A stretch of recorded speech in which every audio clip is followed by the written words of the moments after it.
এবার মাইর দিব ইনশাল্লাহ, কারণ বারবার তো খাইতে পারবো না, তাহলে তো মারা যাব। আমাদের শিশুদের রক্ত ঝরেছে এবং এই রক্ত ঝরেছে আমাদের দেশের আইন শৃঙ্খলা রক্ষাকারী বাহিনীর গুলিতে। এর চেয়ে দুঃখজনক, এর চেয়ে লজ্জাজনক বিষয় আর কি হতে পারে? বড় বোমগুলা লাইক দেখবেন জাব্বা, ছোট বোম হলো ছাত্র দল, আরো ছোট বোম হলো যুব দল, বিভিন্ন মাইন পুঁতে রেখেছে পুরো জায়গাটা। কি চাচ্ছেন আর কতবার বলবে? ভাই আমাদের ভাইদেরকে গুলি করতেছে, বলতেছে গুলি করে নাই। গুলির দাগ কি চিনেন না আপনারা? আমরা নামছি এতদিন, নামি নাই কারণ আমরা বসেছিল ওরা। অবশেষে ছাত্রদের উপর হামলার প্রতিবাদে মাঠে নেমেছে ব্যারিস্টার রুমিন ফারহানা। পাটোয়ারিকে সাথে নিয়ে তীব্র প্রতিবাদে সে নেমে পড়েছে। বাংলাদেশের সবচেয়ে বড় অন্যতম গডফাদার এবং ক্রিমিনাল নাম্বার 1 হলো মির্জা আব্বাস। বাবা, তোমাদের বয়স এখনো হয়নি ওরকম। আমাদেরকে দেখতে ছোট মনে হতে পারে, কিন্তু আমরা পরিবর্তনের জন্য এতই মগ্ন যে আমরা হাসিনার মস্তককে পর্যন্ত কাটিয়ে দিয়েছি। এখানে উসমান হাদি ভাইয়ের হত্যাকাণ্ডের পরে সবাই আমাকে এখানে পাঠিয়েছে চ্যালেঞ্জটা নেওয়ার জন্য। আমি অ্যাকসেপ্ট করেছি। অনেক হ্যারাসমেন্ট, লাইফের অনেক প্রতিকূলতার মধ্য দিয়ে যাচ্ছি, কিন্তু আমরা মনে করি যে জনগণ কানেক্টেড হচ্ছে এবং ঢাকা আর্টে নতুন একটা ইনসাফের রাজত্ব আমরা প্রতিষ্ঠা করতে পারবো। আমি তো আমার ভাইরা যারা হলো বিপদে আছে চাঁদাবাজিতে, তাদেরকে রক্ষা করতে এসেছি। এখন তাহলে চাঁদাবাজির পাহারাদার কারা? আমি তো বলি নাই যে আপনি চাঁদা বন্ধ করে দেন, আমাদের কোনো সমস্যা নাই। সন্ত্রাসী দখলদারিত্ব বন্ধ করে দেন, আমাদের সমস্যা। আপনারা জয়ী হন, সমস্যা নাই আমাদের। জনগণের যে কল্যাণ করবে তাকে আমরা জয়ী করতে চাই। আমি চাই না আমাকে ভোট দিতে, আপনাকে ভোট আমিও দিব এবং আপনার জন্য কাজ করব, কিন্তু আপনি এখানে সন্ত্রাস দখলদারিত্ব চাঁদাবাদী শহীদ উসমান হাদির বিচার এই কাজগুলো করবেন কিনা, জনগণের কাছে যাবেন কিনা। আমি দুর্নীতির সাথে কখনো জড়িত হই নাই এবং বাংলাদেশে আমি দুর্নীতি করতে চাইও না, দিবও না কাউকে দুর্নীতি করতে। শেষ পর্যন্ত আপনি টিকতে পারবেন কিনা এবং প্রত্যাশা কি করছেন, জয়ের মালা পড়তে পারবেন কিনা? বেঁচে থাকলে টিকতে পারবো, এবং আমি তো গত 1 বছরে জনগণের মধ্যেই ছিলাম এবং জনগণের দাবি দাওয়া নিয়েছিলাম। আমাদের সংগ্রামটা কোনো গভর্নমেন্টের চেয়ার না। চেয়ার পেলে আলহামদুলিল্লাহ তখন পার্লামেন্টে হবে, আর চেয়ার না পেলে জনগণের মধ্যে থাকবে। জনগণের শক্তি আর বড় শক্তি ইনশাআল্লাহ। তবে আমরা বিজয়ে আশাবাদী। জনগণ নতুনত্ব চায়, নতুন বাংলাদেশ। শহীদ উসমান হাদি ভাইয়ের বিচার আমরা চাই। সরকার যদি আমাদের সবাইকে মেরেও ফেলে, তারপরও এই বিচার থেকে আমরা এক পাও পিছপা হব না। আমরা আশঙ্কা করছি এখানে সরকারের ভিতরেও এটার সাথে জড়িত থাকতে পারে। না হলে বিচার চাইতে গিয়ে জনগণের সরকার কেন আমাদের উপরে এই ধরনের অত্যাচারের স্টিম রোলার চালাবে? আমরা সেখানে দেখলাম যে যমুনার ওইখানে এখনো ব্যারিকেড দিয়ে তারা রেখেছে। আমরা এই পুলিশি হামলার প্রতিবাদ জানাচ্ছি। আর আমরা ইমার্জেন্সিতে গিয়েছি, ভয়াবহ অবস্থা। সাংবাদিকদের অনেকের উপরে চোখের মধ্যে আঘাত করা হয়েছে এবং নারীদের উপরে বুট দিয়ে তাদেরকে লাথি মারা হয়েছে। নারীদের অবস্থা খুবই খারাপ, অনেকের পায়ে গুলিবিদ্ধ, অনেকের হাতের অবস্থা খারাপ, অনেকের ব্রেইনের মাথার অবস্থা খারাপ, খুবই বাজে অবস্থা। 30-40 জন ইমার্জেন্সিতে, খুবই ভয়াবহ অবস্থা। সরকার এটা খুবই একটা বাজে উদাহরণ সৃষ্টি করলো বাংলাদেশে। আমি মনে করি বাংলাদেশের সরকার এটা আর জনগণের সরকার নাই, এটা কোনো এজেন্ডা বাস্তবায়নে ব্যস্ত আছে। আমরা সরকারের মহল থেকে সবাই সুচিকিৎসা দাবি করছি, দ্রুত আইসা তাদের চিকিৎসা করুন। যদি লজ্জা শরম থাকে আপনাদের, তাহলে তাদের আইসা দ্রুত চিকিৎসার ব্যবস্থা করুন। আর যদি লজ্জা শরম না থাকে, আপনাদের এখানে কি হবে আমরা জানি না। অলরেডি মানুষ রাস্তায় নামা শুরু করেছে। এই সরকারকে বলবো, লজ্জা শরম যদি থাকে আমাদের ভাইদের কাছে আসুন, সুচিকিৎসা ব্যবস্থা করুন। এসেছে যখন শুনছে যাদের গুলিবিদ্ধ হয়েছে, আমরা মিছিল করেছি, প্রতিবাদ করেছি। আমি মনে করি যে ঢাকা আর্টে কোনো পুলিশি হামলা ঠিক না এবং মানুষের শান্তিপূর্ণভাবে মানুষকে কিন্তু বোঝানো যায়, দাবিগুলো পূরণ করা যায়। আপনি জল কামান নিক্ষেপ করলেন, মেয়েদেরকে বুট দিয়ে আঘাত করছেন, এটা তো মধ্যযুগীয় বর্বরতা। এটা তো শেখ হাসিনার আমলে দেখেছি, এটা তো ঠিক হয়নি। সাংবাদিকদের উপর অ্যাটাক করে, এটা তো ঠিক হয়নি, এটা ঠিক হয়নি। আপনার কাছে স্পেসিফিক প্রশ্ন হচ্ছে, এই 5-6 দিনের ভিতরে এই সরকার কি আদৌ কোনো দাবি মানার অবস্থায় আছে? দেখুন, এটা খুবই একটা চিঠি দেওয়া, জাতিসংঘের একটা কমিশন গঠন করে দেওয়া, এবং সরকারের যে তদন্ত, তারা হলো আইসা জাবেদদের কাছে বলে যে তোমরা সিসিটিভি ফুটেজ দাও। এটা তাদের কাছে তাকে একটা হটকারিতা করতেছে বিচার নিয়ে। এখানে সরকার বিচারে যদি স্বচ্ছতা থাকতো তাইলে পরিস্থিতির সৃষ্টি হতো না।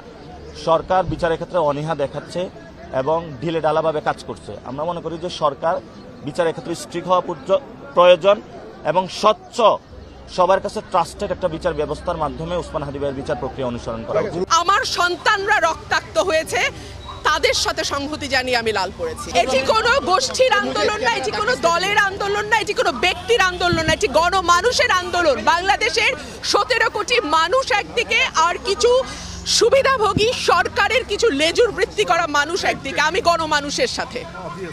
আমি বিএনপি হিসাবে এখানে আসিনি, আমি কোনো দল রিপ্রেজেন্ট করছি না। আমি রুমিন ফারহানা, বাংলাদেশের একজন নাগরিক। আমার তো অধিকার আছে প্রতিবাদ জানানোর, আমি সেই প্রতিবাদটাই জানাতে এসেছি। লাল রক্তের রং, লাল প্রতিবাদের রং, লাল আন্দোলনের রং, লাল বিক্ষোভের রং, এবং আমার সন্তানের রক্ত ঝরেছে, আমার সন্তানরা রক্তাক্ত হয়েছে, তাদের সাথে সংহতি জানিয়ে আমি লাল। আমরা যেন সকলেই এখানে অনুপ্রবেশকারী, আমরা যেন সকলেই এখানে রোহিঙ্গা, আমরা যেন সকলেই এখানে সেকেন্ড ক্লাস সিটিজেন, এমন একটা আচরণ সরকার বাংলাদেশের মানুষের সঙ্গে করেছে, তার জবাব দিতে এসেছি। কেউ কারো কাঁধে, বাংলাদেশের মানুষ আজকে একদিকে, কোন দল, কোন গোষ্ঠী, কোন ব্যক্তি না। আমি বারবার বলছি, বাংলাদেশের 17 কোটি মানুষ আজকে একদিকে। বাংলাদেশের মানুষ কোন রাজনীতি নেবে, কোন রাজনীতি নেবে না, এই অধিকার কেবলমাত্র বাংলাদেশের 17 কোটি মানুষের। এটা সরকার ঠিক করে দিতে পারে না। বাংলাদেশে কে ক্ষমতায় যাবে, কে ক্ষমতায় যাবে না, এটা নির্ধারণ করার একচ্ছত্র মালিক বাংলাদেশের জনগণ। কথা বলা যে জাতিসংঘের আন্ডারে বিচার করবে, এটা কি ইয়েস বলা যাইতো না? এটা একটা সিম্পল জিনিস, এটা ইয়েস বলা যাইতো। এটা ইয়েস বলা নিয়ে এত টর্চার কেন? তাহলে হাসিনার থেকে কম কি করতেছেন আপনারা? কি চাচ্ছেন আর কতবার বলবে? ভাই আমাদের ভাইদেরকে গুলি করতেছে, বলতেছে গুলি করে নাই। গুলির দাগ কি চিনেন না আপনারা? আমরা নামছি এতদিন, নামি নাই কারণ আমরা বসেছিল, ওরা বসা অবস্থায় কেন গুলি করবেন আপনারা? কেন, কি রিজনে গুলি করতেছেন? কি দোষ? বারবার একটা কথাই বলতেছে, বিচার চায়। বিচার জাতিসংঘ দিয়ে করলে এটা নিরপেক্ষ হবে, এই জন্য চায়। নাইলে তো বলতেই পারতো আপনারা, কারণ আপনারা তো কোনো বিচার করতে পারেন নাই, করতে পারছেন? গত 2 বছরে আপনারা কোনো বিচার দেখাইতে পারছেন, তাহলে এখন কেন আবার বলতেছে যে বিচার আপনারা করবেন? বিচারের আবেদন করছে আমার ভাইয়ের বউ, এখানে বসা ছিল, আমার ভাইয়ের বউ বের হয় না, আমাদের সবার ভাইয়ের বউ এখানে বসা ছিল। আমরা সবসময় বিশ্বাস করি যে আমাদের ঘরে নারীর গায়ে হাত দেওয়া মানে আমাদের সব, মানে ঘরের মধ্যে হাত দেওয়ার মতো। আমি কি ভুল বলছি? তো সেই জায়গায় দাঁড়ায় আমার ভাইয়ের বউ এখানে বসে থাকা অবস্থায় আপনি কিভাবে হামলা করেন? কেন হামলা করছেন? কি রিজনে? না ওরা কি কামান দিয়ে গেছে? ফাইজলামি মারা গেছেন? ফাইজলামি মারা গেছেন, গুলি করেন নাই বলেন, যমুনার মধ্যে চ্যালেঞ্জ বলেন। শুনেন, আজকে জুলাইয়ের 2 বছর পরে পুলিশ গুলি করার পরে বলতেছে গুলি করে নাই। গুলির দাগ তো আর কোনো কিছু দিয়ে বাড়ায় নিতে পারে নাই। যাবেন, তারপর হচ্ছে আমাদের যারা ভাই ব্রাদার আছে, ঝুমাকে আমাদের সামনে হেঁচড়ায় নিয়ে যাচ্ছে। কেন নিয়ে যাচ্ছে? ওটা আকসুর নির্বাচিত একটা সদস্য, কেন হেঁচড়ায় নিয়ে যাচ্ছে? ওকে এখানে খুন করতেছিল, ও কি ভিতরে কখনো যায় নাই? ও কি ভিতরে বসে নাই? তাহলে কেন যাচ্ছে? কারণ না, কারণ এইটাই যে প্রথম থেকে হাদি হত্যাটাকে একদম দমাই দিয়া ইলেকশন করে ওরা ওদের মতো ক্ষমতা দখল করে নিজেদের মতো দেশ চালাইতে চাইছে। যারা জুলাইকে বিক্রি করে মানে হচ্ছে ক্ষমতা চাইতেছে তারাও খারাপ, যারা জুলাইকে অস্বীকার করে ক্ষমতা চাচ্ছে তারাও খারাপ। এই 2 দল মিলা আমাদেরকে রাস্তার মানে পথে পথে কষ্ট করে। এরা যেভাবে হচ্ছে বলতেছে যে কোনো বিচার ব্যবস্থা করতেছি, যাচ্ছে, চলতেছে, এই প্রক্রিয়ায় আজকে মানে সেই কবে মারা গেছে, ডিসেম্বর থেকে এখন পর্যন্ত এই টানা আপনারা বিচারই করতেছেন। শুধু একটা কথা বলা যে জাতিসংঘের আন্ডারে বিচার করবে, এটা কি ইয়েস বলা যাইতো না? এটা একটা সিম্পল জিনিস, এটা ইয়েস বলা যাইতো। এটা ইয়েস বলা নিয়ে এত টর্চার কেন? তাহলে হাসিনার থেকে কম কি করতেছেন আপনারা? আমার প্রশ্ন তো এই জায়গায়, আমি তো প্রথমেই বললাম যে হাদির ওয়াইফ মানে আমাদের ভাবি। আমরা সবাই যেহেতু বলি হাদি ভাই, তাহলে হাদি ভাইয়ের ওয়াইফ মানে আমাদের ভাবি। আমাদের ভাবি মানে আমাদের সংসারের বউ। বউয়ের গায়ে হাত দেওয়া মানে আমাদের সংসারে হাত দেওয়া। আমাদের মানে যে বলে না, আমাদের কি বলে, একটা ঘরের মধ্যে হাত দেওয়ার মতো। এই পরিবারের মধ্যে যখন আপনি হাত দিবেন তখন কি আমরা হাত রেখে দিব? কতক্ষণ লাগছে আমাদের এখানে আসতে? আমরা কে কোত্থেকে আসছি? যেখানে যত ছেলেমেয়েরা দাঁড়ায় আছে ওরা এক একজন এক এক এলাকা থেকে আসছে নিজের পকেটের টাকা খরচ করে। আমরা কি বলছি যে তোমাকে টাকা দিব?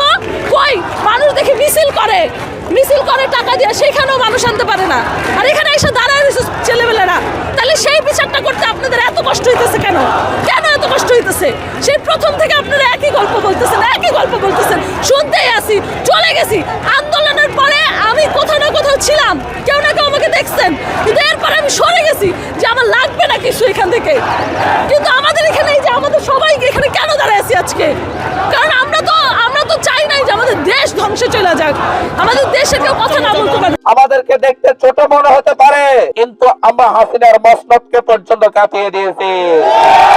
আমরা আসছি হুমকি দামকিকে উপেক্ষা করে বিজয় ছিনিয়ে আনার জন্য। আমরা আনছি এই দ্বীপের মানুষকে পরিবর্তনের ছোঁয়া দেওয়ার জন্য।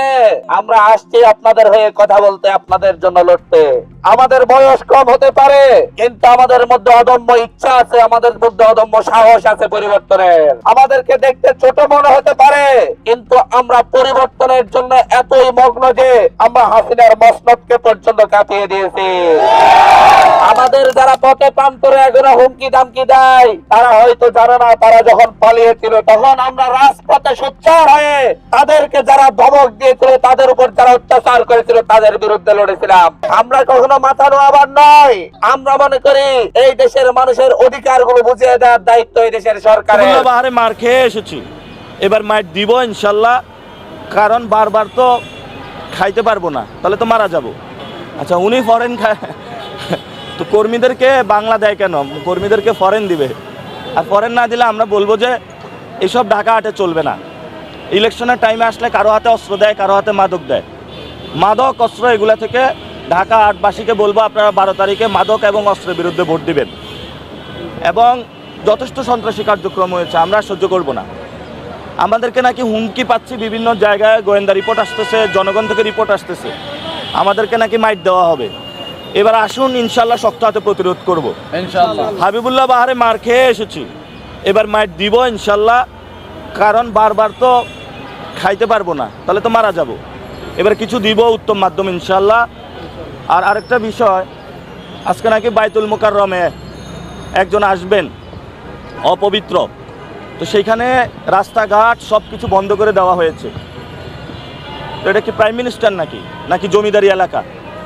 আর আপনারা সবাই দোয়া করবেন আমি যাতে সংসদে গিয়ে স্বরাষ্ট্রমন্ত্রী হতে পারি এবং মাদকের পুরো বাংলাদেশ থেকে মাদক উচ্ছেদ করতে পারি ইনশাল্লাহ। আর এইসব যারা সন্ত্রাসী আছে তাদের প্রত্যেকটার হাত পা গুঁড়া করে আইনের মধ্যে নিয়ে জেলে আটকায় রাখতে পারি, এই দোয়াটা আপনারা করবেন ইনশাল্লাহ।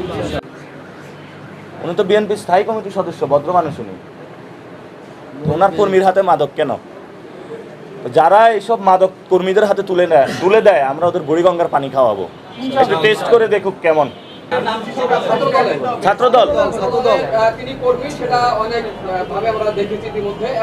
ছাত্রদল যুবদল এগুলার কথা বলে লাভ নাই, এগুলা বাংলাদেশের এগুলার চাপটা শেষ, এগুলা মানুষের কাছে।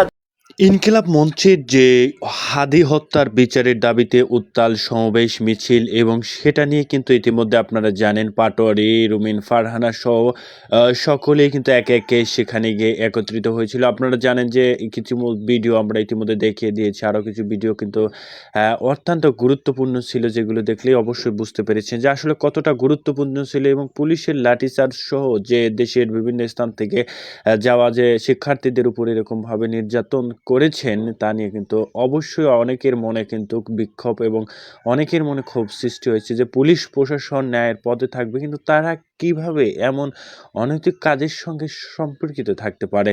এটা হয়েছিল সেই 5ই আগস্টের আগে যখন শেখ হাসিনা দেশে ছিল, কিন্তু এখন কিভাবে এরকম ঘটনা ঘটাতে পারে পুলিশ প্রশাসন। এবং আপনারা জানেন ডিএনপির কমিশনার তিনিও কিন্তু এখানে মারমার বলে একটা কথা বলেছিল, যেটা নিয়ে কিন্তু ইতিমধ্যে তোলপাড় সৃষ্টি হয়েছে সামাজিক যোগাযোগ মাধ্যম। শুধু তাই নয়, সাংবাদিকদের উপরও কিন্তু হামলা চালানো হয়, যেটা নিয়ে কিন্তু এখনও কিন্তু অনেকের মধ্যে ক্ষোভ সৃষ্টি রয়েছে। প্রিয় দর্শক, তাহলে দেশটা কোন দিকে যাচ্ছে? আর মাত্র কয়েকটা দিন, হাতে গোনা কয়েকটা দিন পরে কিন্তু নির্বাচন অপেক্ষা করছে। সেই নির্বাচনের আগে এটা কোনো এক ধরনের ষড়যন্ত্র কিনা নির্বাচন বানচাল করার, তা নিয়ে কিন্তু এখন প্রশ্ন তুলছে সাধারণ জনগণ সহ দেশের বিভিন্ন পর্যায়ের নেতাকর্মীরা। আপনারা জানেন যে সেটা কিন্তু হতে চলেছে, এবং পরবর্তীতে এই ঘটনাটি কোন পর্যায়ে যাবে, পুলিশ প্রশাসন কোনো ধরনের প্রতিশ্রুতি না দিয়ে কিভাবে লাঠিচার্জ করতে পারে সাধারণ জনতার উপর, এবং রাস্তা দিয়ে যাওয়ার সময় যে পথচারী তাদের উপরও কিন্তু ক্ষিপ্ত হয়েছে এই পুলিশ প্রশাসন। দর্শক, জানতে চাই আপনার মূল্যবান মতামত। বিস্তারিত ঘটনাকে কেন্দ্র করে আপনার কিছু বলার থাকলে তা কমেন্ট করে লিখে জানাবেন, এবং পরবর্তী সকল ভিডিও পাওয়ার জন্য আমাদের এই চ্যানেলটি সাবস্ক্রাইব করে আমাদের সাথেই থাকবেন। সকল ভালো থাকুন, সুস্থ থাকুন, আল্লাহ হাফেজ।